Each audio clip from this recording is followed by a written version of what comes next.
안녕하세요. 정호근입니다. 여러분들 이번 한 주는 어떻게 보내셨습니까? 날마다 늘어나는 이슈들이 인터넷을 보면 도배를 하고 있습니다. 근데 좋은 어떤 이야기거리들도 많지만 안 좋은 이야기들 또한도 많아서 그것을 읽는 우리들 또한도 굉장히 많은 스트레스가 가중됨을 느끼는데요. 될 수 있으면 안 좋은 것 보고 느끼고 거기에 나도 함께해서 막 으쌰으쌰 하시지 마세요. 왜냐하면 그렇지 않아도 내 인생을 올곧게 가꾸기 위해서 열심히 노력하는 세상인데 그런 쪽으로 에너지 뺏기시면 안 된다는 생각이거든요. 그에 따라서 오늘도 저희 인생신당에서 또 여러 우리 구독자 여러분들이 댓글을 달아주셨다 하는데 그 댓글에 대한 질문을 답하는 시간을 좀 갖도록 해보겠습니다. 질문해 보세요. 그 점집이나 신당을 가면 혹시 잡귀신이 붙어 나온다고 가지 말라고 하시는 분들도 있는데 요건 어떻게 되는지 궁금하거든요. 사실 그 신당은 성스러운 도량입니다. 여러분들 뭐 교회나 또 절이나 성당이나 이쪽만 성스러운 도량이 아니라 이 어떤 무속인들이 모시고 계시는 신령님들이 거하시는 신당 또한도 성스러운 도량이에요. 그러니까 이런 낭설을 믿고 그러려면 무당집 오지 마세요. 뭐하러 가십니까? 그런 말을 듣고 깨끗름직한데 그래도 급해서 왔어요. 그러면 이거는 서로 상담도 이루어지지 않고 본인한테도 하나 득될 것이 없습니다. 허나 신당은 귀신들의 집합소가 절대 아니다. 두 번째 질문은 사주팔자도 자주 보면 운이 뺏긴다고 알고 계신 분들도 몇 분 계시더라고요. 저는 아기들이 아프거나 아니면 사경을 헤매거나 그리고 젊은이들 또한도 큰 사고를 당하거나 그로 인해서 세상살이가 많이 힘들 정도의 어떤 일을 당했다거나 하면 점을 상담을 하지 너무 그렇게 어린 사람들은 점집 다니는 거 아니에요. 왜냐하면 어떤 젊은 애들은 자기가 노력이 우선이라는 것을 모르고 점쟁이 찾아가서 얘기 들으면 진짜 성공하는 줄 착각하며 무당집을 전전하고 완전 무당집 투어를 하는 분들도 있더만요. 젊은 시절에는 노력하세요. 젊음 있잖아요. 젊음 속에는 또 희망이 있고 이런 푸릇푸릇함이 또 노력하는 과정 속에서 이런 기성세대들에게 굉장히 아름답게 보이거든요. 노력하지도 않고 큰 돈 벌고 싶고 큰 성공하고 싶나요? 이 세상에는 내가 노력하지 않고선 절대로 그것에 상응하는 대가는 없다. 이것이 저의 논리입니다. 자, 그러면 오늘 또 어떤 고민을 갖고 오시는지 오늘 의뢰자분 모시겠습니다. 네, 어서 오세요. 안녕하세요. 네, 안녕하세요. 카메라를 보시고 본인 소개 한번 해보세요. 안녕하세요. 저는 경기도 안양에 사는 31살 허희연입니다. 네, 허희연 씨. 허희연 씨는 이렇게 단촐하고 다소곳하게 네. 와서 사람들에게는 전혀 다른 모습을 보이시지만 가슴 속에는 울분이 너무 많아요. 맞아요. 그런 것 같아요. 그래서 항상 마음속에서 불편하고 그리고 쉽게 마음을 상해요. 일반 사람들은 별거 아닌 그 정도 가지고 뭘 그래 하는데 그게 그 정도 가지고 별게 아니야? 별게 아니냐고 막 이러면서 막 왜 그래? 네가 나한테 이렇게 하게 만들었잖아. 이러면서 갑자기 돌변할 수 있는 이런 성격도 갖고 있더라. 네, 맞아요. 자, 그러면 제가 한번 방울을 흔들어 보겠습니다. 네.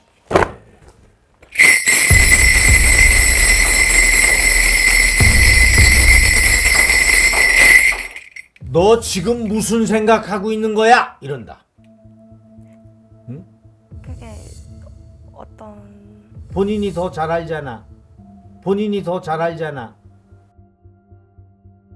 나를 탁 띄우면서 너 그러면 안 돼 이러는데 남자 목소리가 들렸어. 누가 자기 목숨을 자기가 끊었나요? 네, 가족 중에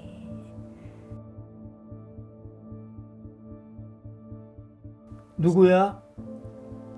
저희 이제 오빠가 먼저 스스로 떠났어요. 그런 네. 그로 인해서 허희연 씨 또한도 나쁜 마음 먹으면 안 돼?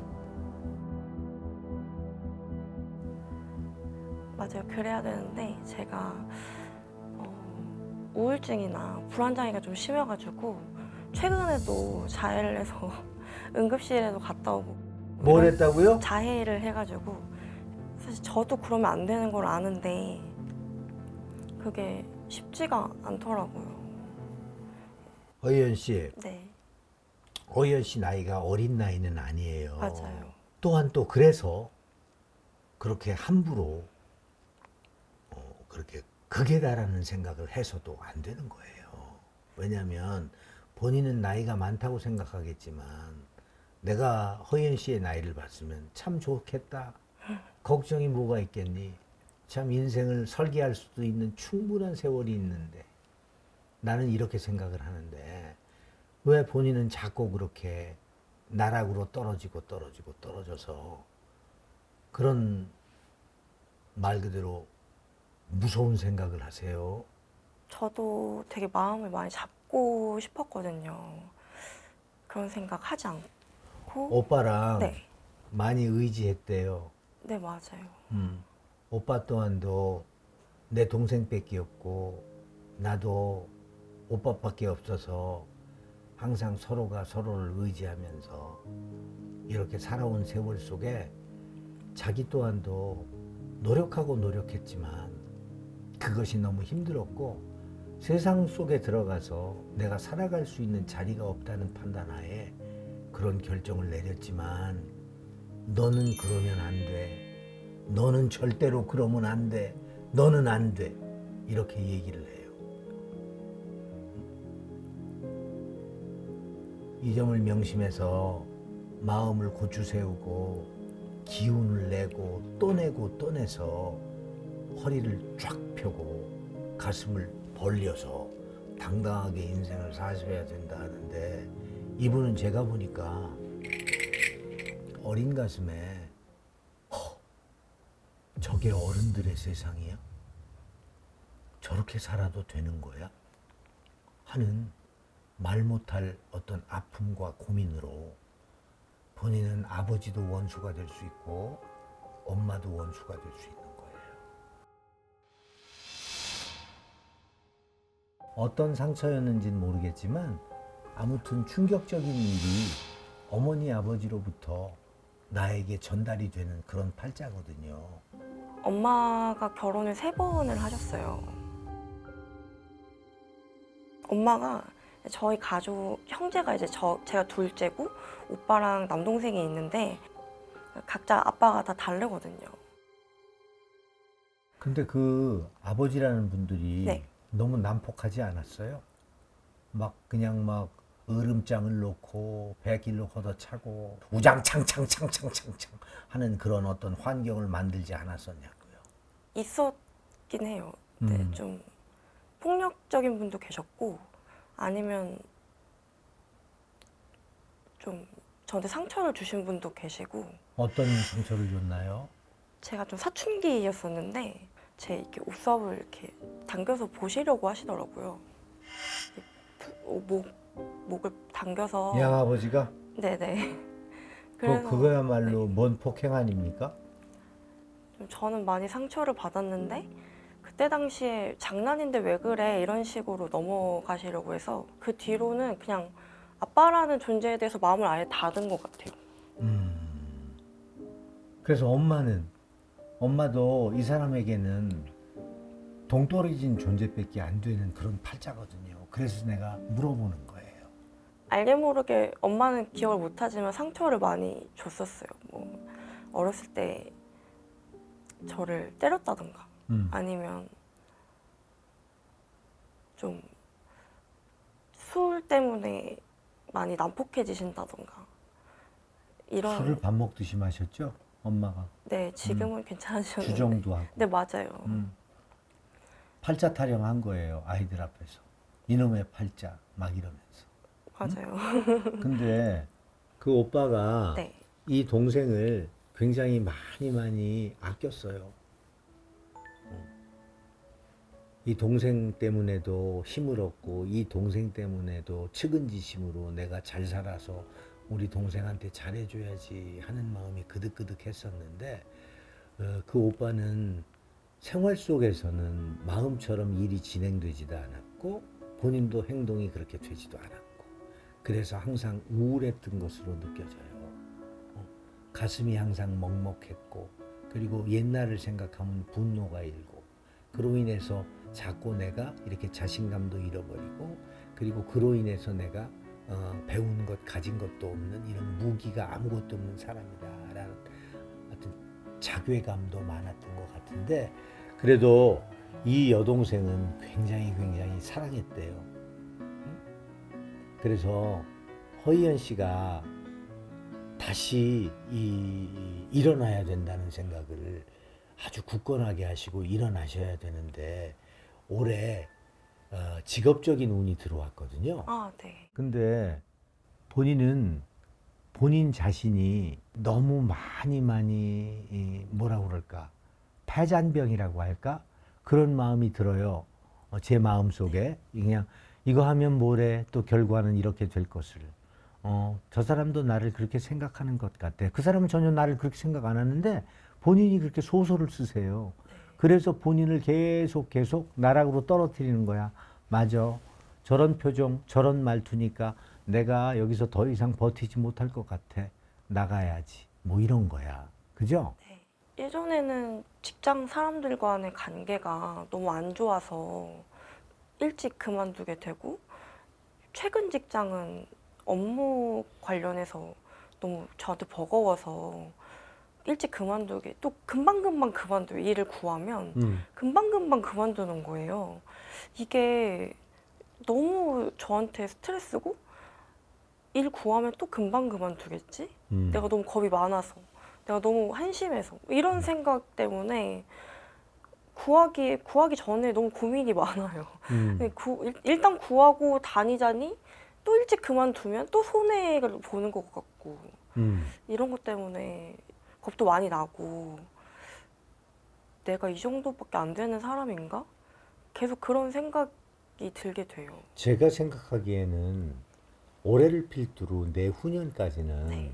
본인이 어금니를 깨물고 인내하며 지내야 되는 세월이 오고 있어요. 근데 자꾸 이렇게 이래서 안 돼, 저래서 안 돼, 이래서 못해, 저래서 못해 하면 제자리 걸음이에요. 다람쥐 쳇바퀴 돌다가 다시 오고 돌다가 다시 오는 네네. 거거든요. 그래서 진짜 내가 적어도 3년, 5년은 버틸 수 있는 직업을 가져야 된다 하는데 어떤 직업을 갖고 싶으세요? 제가 제일 좋아하는 게 글을 쓰는 거라서 글 쓰는 쪽으로 가면 참 좋을 것 같은데 그럼 본인이 활동을 하는 게 있었나요? 내 어떤 필력으로 사람들에게 마음을 전달하고 글로 전달하고 했던 그런 어떤 내력이 있으세요? 언젠가 커뮤니티에 글을 한번 쓴 적은 있어요. 근데 저는 안 좋은 글을 쓴 거였는데 마음이 힘들어서 댓글도 많이 달리고 응원을 많이 해주시더라고요. 그것도 자살에 관한 거였나요? 근데 많이 마음이 힘들었을 때 썼었어요. 절대로 앞으로는 그런 마음과 그런 글과 아울러 그런 행동까지 이어지는 네, 생각은 하지 말아야 돼요. 네, 꼭 하지 않겠습니다. 왜? 본인이 그렇게 해서 끝내는 세상이면 편안해질 듯 하겠지만 우리들은 영의 존재잖아요. 육을 버리고 영은 살아있거든요. 그렇게 해서 세상을 달리하시면 절대로 편치가 않아요. 또 그에 상응하는 대가를 본인이 지불해야만 되는 고로 구천을 떠도는 원기가 된다는 얘기 못 들어보셨나요? 그거야말로 진짜 무섭지 않아요? 그러니까 앞으로는 그런 절대로 그런 험하고 말도 안 되는 생각 가지시면 안 된다 하는 것을 오늘 이 상담 시간에 마음속에 분명히 도장을 찍고 가셔야만 본인의 인생 속에 다른 일들과 또 다른 여러 가지 신선한 공기와 바람들이 나를 항상 편안하게 하고 의지를 북돋아 새로운 일을 하게끔 만든다는데 이 점에 대해서 동의하시나요? 네. 네. 굉장히 목소리도 이쁘고 사람들에게 보여지는 어떤 본인의 쉐입이 차분해서 본인이 마음만 먹고 그냥 본인의 어떤 정신세계 속에 있는 그런 아니야 그런 거 같아 저런 거 같아 하는 소설만 없다면 본인은 굉장히 빛나는 인생을 살 수 있다는데 왜 자꾸 이상 야릇한 생각으로 자꾸 머리를 쑤셔받고 저 밑으로 떨어지시느냐 물어보래요. 왜 그러세요? 본인만큼 힘들고 본인만큼 어려웠고 본인만큼 아팠던 사람 많아요. 맞아요. 말을 안 할 뿐이에요. 그리고 본인처럼 아파서 마음이 아파서 약을 먹는 사람들 많아요. 예전에는 정신적인 문제에 약을 먹으면 일반적이지 않게 쳐다보고 손가락질하고 혀를 내두르고 뒤에서 아줌마들이 정신병 약 먹는데 뭐 이러고 그랬던 시절이 있었는데 요즘에는 지휘 고화를 막론하고 현대병이라고 해서 요만큼씩의 그 마음의 병을 다 갖고 있는 바 약하건 강하건 다 약 처방을 받고 있는 분들 또한도 많아요. 내가 쭉 허이연 씨의 얘기를 듣고 보니 자신감의 결여인 것 같아요. 종이 한 장 차이예요. 내가 마음을 고쳐먹고 나가느냐 아니면 그냥 앉아버리느냐. 그렇지만 본인은 마음을 딱 오늘 먹었는데도 내일 아침에 눈을 뜨면 또 아니야 이러면서 세월만 가는 격이거든. 절대로 마음으로 미리 예견하고 미리 소설을 써서 결론을 본인의 가슴 속에 담지 마세요.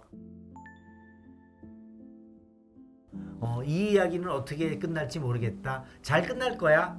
이렇게 긍정적인 마음으로 가져가시면 분명히 대미를 장식하는 아주 좋은 일로 내 얼굴이 방긋 빛나겠다. 나 허이연은 분명히 올해 취직을 해야 되는데 조금 더 전문성이 있는 직업이면 좋으므로 만약에 올해 급하지 않으면 조금 공부를 해서 거기에 준한 자격증과 함께 일을 할 수 있는 일이 맞겠다. 애견 미용 배웠으면 좋겠어. 아, 네. 잘 될 거야. 네. 본인이 사람을 많이 상대해야 되는 어떤 활자이기 때문에 그래서 이쁘게 유니폼을 깨끗이 입고 손님을 맞이하고 또 실력까지 겸비된다면 뭐 문전성시를 이루는 가게 속의 주인이 되겠다. 나는 40대, 50대, 60대까지도 그리고 70이 넘어서까지 건강이 허락한다면 충분히 먹고 살 수 있는 일과 돈이 있는 팔자다. 좋지? 네. 자신을 가져야 돼. 네. 자신을 가져야만 내가 자신 있어야만 상대편도 나를 밝게 보고 긍정적으로 보지. 항상 자신감 있는 속에 침울함을 항상 마음속에 담고 있으면 상대편이 더 먼저 알아봐요. 더 먼저 느끼고. 앞으로 오늘 대명원에 갖고 오신 그 암울한 마음 그리고 지워지지 않는 상처 치유하려고 노력하고 내버리려고 노력하셔서 빛나는 인생 속의 주인공이 되셔야 된다는 거 명심하시고 또 꼭 그렇게 되시길 바라겠습니다. 감사합니다.